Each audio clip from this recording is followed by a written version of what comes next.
do this. Have you ever wished that you could prove every call, transfer, and dispatch record was authentic? No arguments. No, my system glitched. Well, that's the promise of blockchain minus all the crypto chaos. Today, we're going to be diving into how distributed ledgers could make 911 data tamper-proof, completely traceable, and trustworthy. Blockchain's not always about mining coins, it's about mining confidence. Stay tuned, because public safety on the blockchain starts right now on TiPS, Today in Public Safety. Welcome to TiPS, Today in Public Safety, your go-to podcast for today's breaking stories and public safety news. Here's your host, Fletch, with today's tips. Welcome to TiPS, Today in Public Safety. This is Fletch. I'm a NENA-certified EMP, and every Monday, Wednesday, and Friday, I bring you the latest, most informative, and sometimes controversial takes on emergency communications. Today, we're going to be taking a deep dive into blockchain. And before you roll your eyes thinking this is another Bitcoin pitch, stick with me.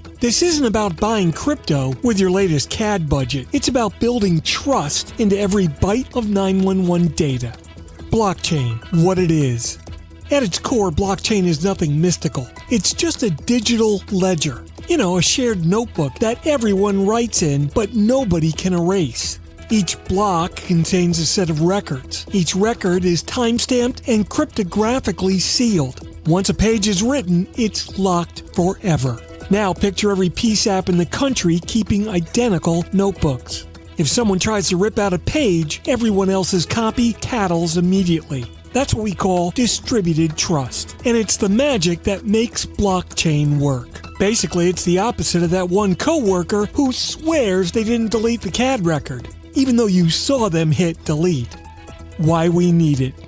So why should public safety care? Well, mainly because 911 runs on trust. Trust that data hasn't been altered, lost, or spoofed. Blockchain provides integrity. Imagine every EIDO, the Emergency Incident Data Object, traveling through cyberspace from one agency to another, but doing so with a verified, tamper-proof fingerprint.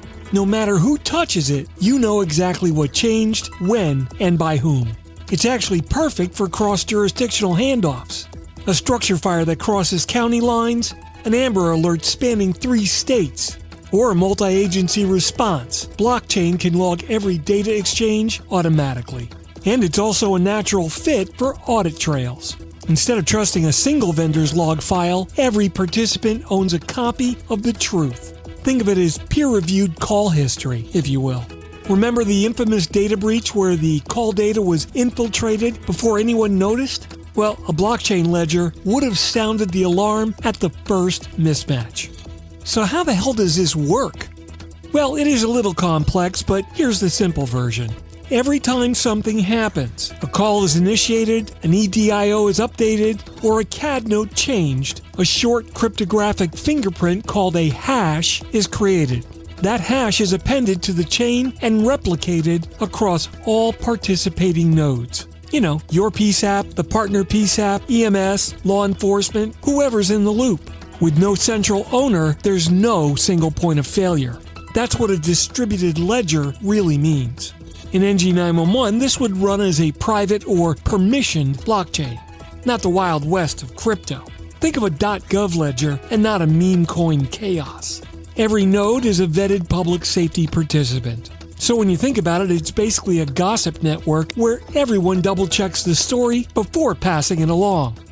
Just like Facebook or Twitter. Not. This gossip actually saves lives.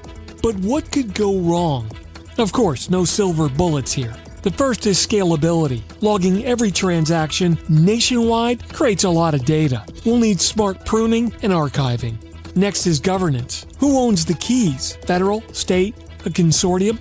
What about privacy? Immutability is great until someone uploads something they shouldn't have. Then there's the cost. Every PSAP must maintain a secure node, but shared funding or vendor-neutral networks could help. Next is training. Blockchain for PSAPs isn't a NENA course. Yet. And please, let's not have dispatchers asking, do I have to mine a block before I send this call? Not hardly. Blockchain and the future. Pilots are already out there. using blockchain to prove chain of custody for body cam footage, to validate evidence exchanges, and to timestamp AI-generated dispatch recommendations. For NG911, blockchain could become the audit backbone of every EIDO, ensuring transparency even when automated systems make decisions. So in a world where emergency data moves faster than light, blockchain just might be the black box that proves what really happened. So no, 911 on the blockchain isn't about currency. It's about confidence. It's about trustable data, it's about provable history, and it's about shared truth. And in an industry built entirely on trust, that might be the most valuable asset we can have. That wraps up this episode of TiPS Today in Public Safety. Thanks so much for listening. I hope you learned something new today. For more updates and insights, remember to follow me on social media at Fletch911, and you can visit 911tips.com for a complete archive of all of our previous episodes. My blogs are online at Fletch.tv, and my professional site is Fletch911.com. Stay safe, thanks so much for listening, and if you're in public safety, thanks for what you do every single day. Take care, and I'll catch you next time. You've been listening to TiPS, Today in Public Safety, your go-to podcast for today's breaking stories and public safety news. Hosted by Fletch and available every Monday, Wednesday, and Friday on 911tips.com. That's 911tips.com. Be sure to like and subscribe, and remember to join us each week for the latest on NG911. I am Spider Harrison, the official 911 voiceover dude. Catch me on Sirius XM on various channels, including 90s on 9, the 10 spot, and on the weekend countdown on Hits 1. Or don't, regret for the rest of your life. Either way, I'm good.